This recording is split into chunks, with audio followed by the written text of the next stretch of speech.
তো গাইস আমাদের বাড়িতে আজকে জগন্নাথের জন্য বাসন্তী পোলাও হবে। এই সব তার সরঞ্জাম এই যে হচ্ছে চাল, গোবিন্দভোগ চাল, চিনি, ঘি, নুন, গরম মশলা, গোটা মশলা, তেজপাতা, গোটা জিরে, ধনে, কাশ্মীরি লঙ্কা গুঁড়ো, হলুদ, সাদা তেল, এই 5 রকমের ভাজা হবে জগন্নাথের জন্য। পায়েস হবে, এই যে দুধ ঢেলে রাখা হয়েছে এক হাঁড়িতে। আর হচ্ছে এই যে বাসন্তী পোলাওর জন্য চাল ভিজিয়ে রাখা হয়েছে। এখানে এই যে পায়েস হবে, সব হবে।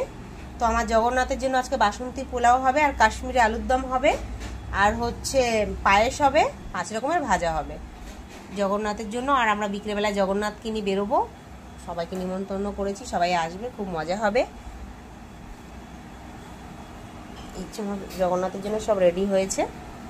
এতে আছে কাজু আছে, কাজু বাদাম, কিশমিশ আছে, এটা চার মগজ বলে এটাকে, যাই হোক সব রেডি।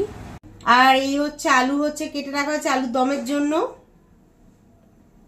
2 টুকরো করে। আদা কেটে রাখা হয়েছে, আদা কাঁচা লঙ্কা বাটা